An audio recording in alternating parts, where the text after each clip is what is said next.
But let's move on to the AFC South, where in last place I have D'Amico Ryan's team, the Houston Texans, finishing 2-15. 2-15. 2-15. Yes. Wow, they gonna get no way. They gonna get 2 wins the whole year. No I way. that's what I think. I really don't like CJ No, Stroud, dude. I no really don't way. like They're gonna CJ get two Stroud. wins the whole year. I Wait, I okay, actually am a big okay. fan of D'Amico Ryan. I love the Will Anderson pick, but I don't think CJ Stroud is the answer at all. And Can I I ask think you a question? Can I ask you a question? yeah, What is the ceiling? What is CJ Stroud's ceiling as a quarterback? like his ceiling, like the best he can be is like borderline top 10 in my opinion. But that's like best case. Realistically, a realistic ceiling is like top 15. And that's where I think he's peaking. I really like I don't know. I personally like the Anthony Richardson pick a lot more than CJ Stroud. Okay, I agree with you on that as well. Um and then also like it's just like you have him, you have CJ Stroud, and typically what teams like to do is help out their rookie quarterbacks by giving them something to work with on offense, whether it's a good old line or a good receiving core. And he just has none of that. He has Damian Pierce, who I really like, and they got Tank Dell, I believe is his name, who I think will be very solid. But outside of that, they traded Brandon Cooks away, his only receiving option, and then they are going towards a rebuild, so they have some nice young pieces. But I just think that they're going to struggle. And with D'Amico Ryan being a defensive coach, I don't know if he's going to get the help that he needs to elevate the offense enough to win those football games. So for that reason, I have them finishing last in the division. I have them finishing last in Division Two, but being a way better team than 2-15. I'm sorry, that is bad. What do you got I, in there? I have them finishing. I have them winning 5 games. They're going 5-12. What do you got the Colts winning more than 5 or 5? Yeah, I'm kind of winning more than 5. Okay, okay. And about the Texans, I have some serious doubts with their offense this year. I think they're going to struggle a lot. When you look at their wide receiver room, it is very questionable, very very questionable. You look at the names across the board. They got Robert Woods. This free agency. I Ass. don't. Nah, at this point, nah, I don't like him. Nico Collins. He shows flashes here and there, but still, can he be wide receiver one? No. John Mechie, he's gonna play his rookie year. I like him as a wide receiver out of Alabama, but is he gonna be a clear wide receiver one? I don't think so. Tank Dell, he's gonna be in the slide. He's gonna be their gadget player. Do a little bit Mhm. of being like a lot of motion, jet sweeps, all that stuff. Is he a clear wide receiver one? No. And so for Stroud, he's gonna have a lot of struggles with the offense and with his receivers trying to get separation consistently, and so mm, expect a lot of growing pains from that side of the ball this season throughout. But with that being said, Damian Pierce, they're gonna have a very solid running game in that regard. Yeah, yeah. Damian Pierce is very solid. I'm a big fan of his.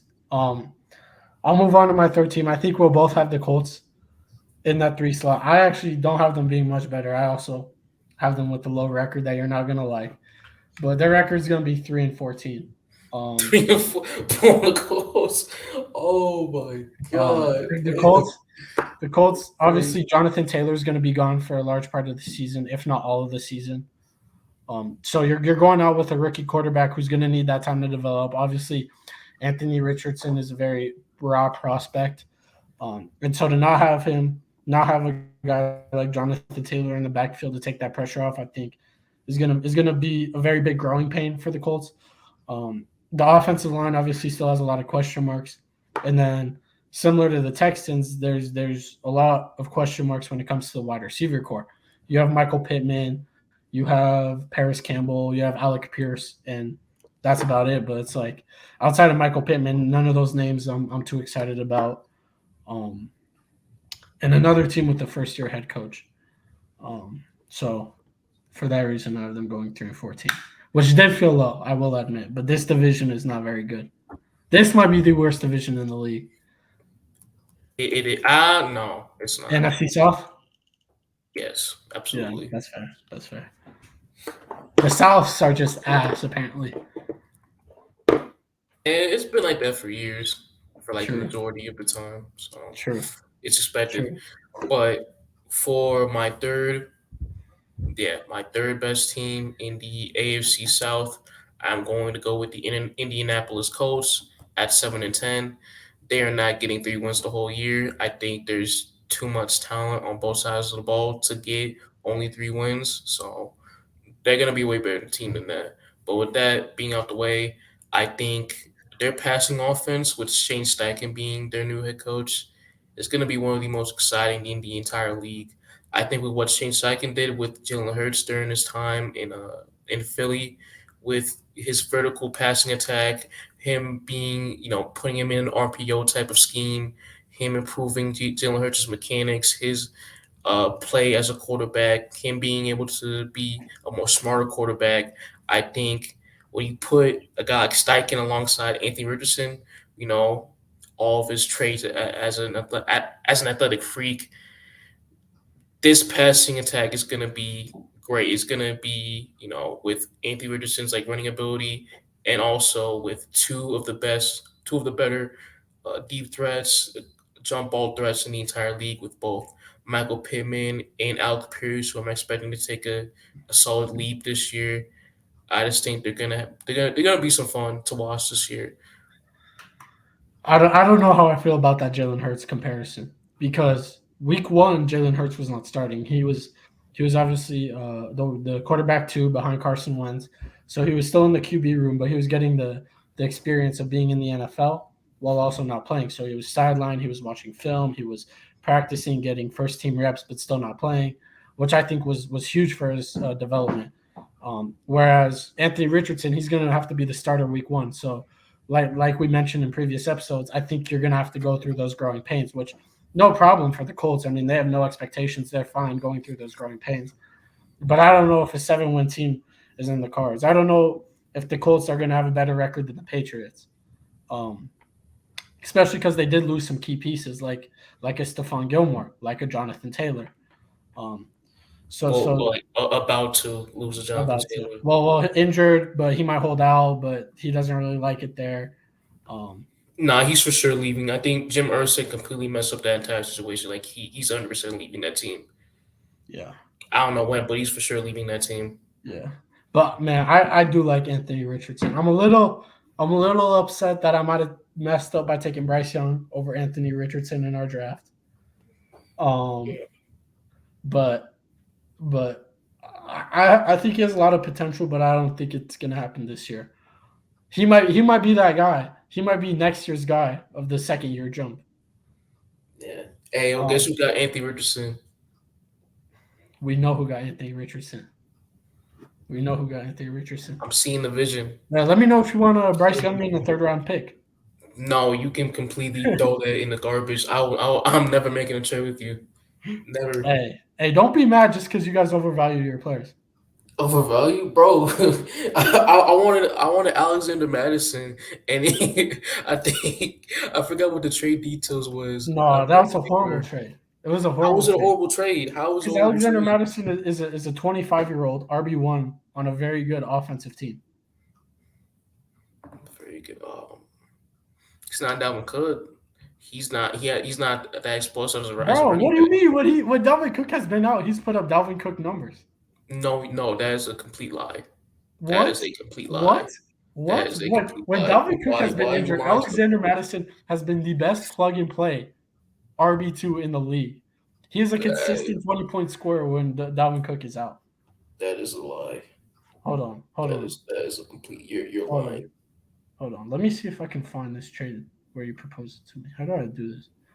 Dude, this is I understand that we couldn't do ES. Oh, found it. You wanted Alexander Madison. And this is Dynasty, by the way, so this is continuous.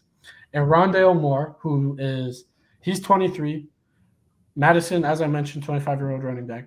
For Mike Evans, who Mike Evans is solid, no doubt, but 30-year-old wide receiver. And there's a lot of uncertainty with where he'll play next year because obviously there's rumors that he'll leave the Bucks. Um, Rashee Rice, that's solid. I can't lie, that's solid. And then a second round pick. I don't think it's worth it.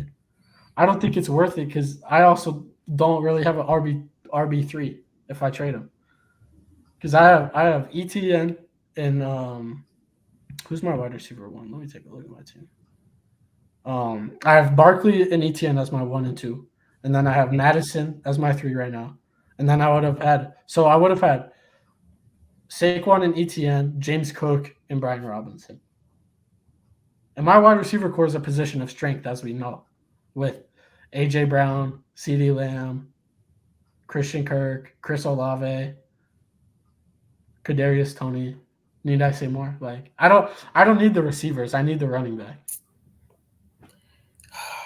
But let's get back to this. Um, finishing in second place in this division with a horrible record, 6-11. This is a team that I think might be blowing it up come trade deadline. Um, I think depending on what version of Ryan Tannehill we get, they might throw in the white towel, they might concede, and they might um, start playing Will Levis or go back to Malik Willis, depending on how they start. But I have them finishing 6-11, the Tennessee Titans. Respectable. That's fair. That's fair. Yeah. A little bit of a Yeah. spoiler, but a little bit of a spoiler, but I had it finishing second as well, so I don't blame you at all. There's a clear winner to this division. There's a clear Yeah, winner to this division. What record did you have for the Titans? 7-10.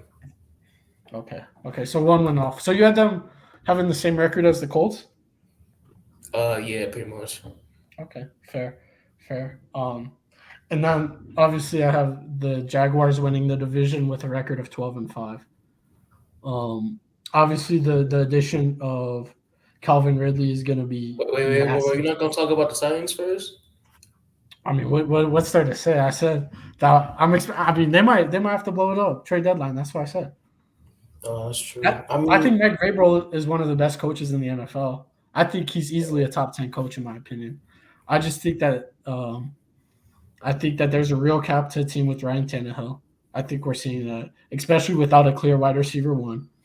I think that Derrick Henry, although he's great, I think we kind of are seeing him have some sort of a regression the last couple of years, and that's in part due to a weaker O line. And then the defense. The defense is always going to be solid because you have Vrabel, and then you have guys like Justin Simmons and Kevin Byard. Jeffrey Simmons, excuse me. We'll get to the Broncos later. But the defense is always going to be solid. That's why I have them winning as much as they are. But there's just not enough oomph in this team. You got to be special to be a playoff team in the NFL. You got to have an it factor to be great. And outside of Derrick Henry, there's nothing that I'm really writing home about that offense. No, can I just talk about Tennessee for like a minute, and then we'll go on to Jacksonville? Set up though, so we can maybe make a reel about it. But I mean, I do like what the Titans did this offseason. Of course, the big signing, getting DeAndre Hopkins as a number 1 wide receiver. Giving Traylon Burks a little bit more help at that wide receiver 2 position, which I did like that. They re-signed Kevin Byard too, one of the best safeties in the entire league. Other free agency signings like Azeez Al-Shire from the 49ers, one of the best linebackers in his position, and a solid corner in Sean Murphy-Bunting from the Bucks. I like those two on the defensive side of the ball on a unit that was one of the worst in the entire league last year, and also them getting Peter Skoronski. Arguably, I had him as my best. He's a good pick. I had him as one of my best O linemen in the draft this year, like top 2, 3. Yeah, I know who was the best though. 2, 3, 2. That man on the Arizona Cardinals. Oh yeah, Paris Johnson. Johnson. Yeah, that's true from Ohio State. Yeah, but of course, with that being said, it doesn't matter how much great coaching Mike Vrabel's gonna have throughout the season. Yeah, they're always gonna be competitive with Mike Vrabel as the head coach. It's a given. Like last year, they had no business being 7-3 at one point in that season, but the lack of talent still on both sides, they're not gonna be a playoff team. I'm sorry. No, they haven't given him a lot to work with. No, and I'm curious to see what he's gonna do if they do go towards a rebuild after this year. If they do go towards a Malik Willis, Will Levis starting quarterback instead of Ryan Tannehill. I'm curious to see if he'll step down, if he'll resign, or if he'll be down for a rebuild. Um, but like I said, I had the Jaguars going 12-5, winning this division. Just so many weapons, so many weapons. Calvin Ridley, Christian Kirk, Travis Etienne. Obviously, bringing back Evan Ingram was huge because we saw how well he performed last year in their offense with Doug Peterson. Career year as well. Career as well. The one thing that scares me is the O-line. I think their O-line is a very weak point. They have Brandon Sheriff, and that's about it, in my opinion. They'll be better once Cam Robinson comes back and stuff like that, but the O-line is weak. And then the defense is young, but they're improving. But they're a very young and exciting team, and they're definitely building towards something bright. And basically, and outside of that one crazy Blake Bortles and Leonard Fournette year with the star-studded defense of Jalen Ramsey, A.J. Boye, Miles Jack, Calais Campbell, this is the first time we're really going to see the Jaguars be good in our life. And they're going to be good for a while because of who their quarterback is. Yeah, that's true. I mean, like the Jaguars throughout their pretty much the majority of their history have been a mediocre franchise. The beginning of their back in the mid late '90s, they had a great team consistently. Tom Coughlin was the head coach. Mark Brunell, Jimmy Smith, Keenan McCardell on their offense with Fred Taylor at running back. Those are some great teams, but in our generation, we were like we're mid 2000s babies. Throughout our whole lives, we considered the Jaguars to be complete trash. But Yeah. hey, a new era is ahead. The T-Law era with Doug Peterson as their head coach now. It's gonna be different in Jacksonville or Duval. Duval. Yeah, if Duval. I wanna, No, for sure. yeah. They hit the jackpot on Doug Peterson. The Hmm. the rapport he's been able to build with um, Trevor Lawrence and the system and the scheme they've been able to implement has just worked magnificently. He's completely changed the culture from where Urban Meyer had them a year ago to today, and they look well oiled and they look like they're bound to be a playoff team for the next X amount of years. But as Hmm. long as Trevor Lawrence is there, as long as Doug Peterson is there, they're going to be competing. Okay. Speaking of the Jaguars, for me, I had them finishing first in the AFC South, of course.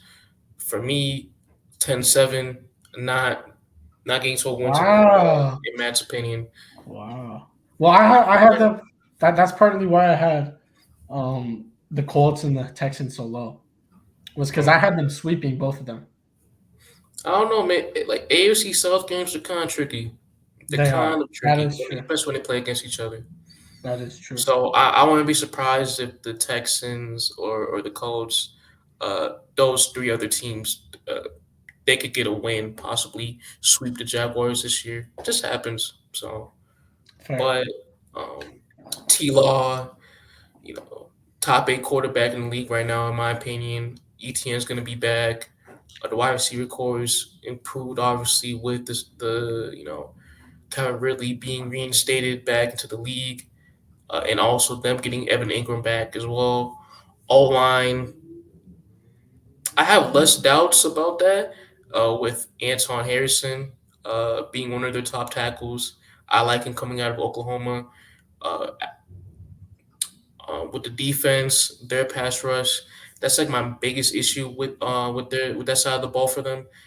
Once you take Josh Allen out of the equation, a Josh Allen injury could really affect that team because they have little to no depth on that side of their defense. Hmm. No, that's fair. Sorry, I had to do some stuff. But no, that's fair. That's fair. Um, yeah, Josh Allen will be a big piece back. Um, I feel like they messed up their pick last year though. Um, I'm blanking on his name. But didn't they have the first pick last year as well? I'm not sure. Trayvon Walker, yeah, Trayvon from Walker, Georgia. thank you. Um, I mean, Aiden he's not Hutchinson was bad. there. Kayvon Thibodeau was there. Trayvon Walker, he was. I really see him being like a Nick Chubb type guy, or not Nick Chubb, Bradley Chubb, excuse me, where I could see him getting quite a bit of pressures, but not a lot of sacks.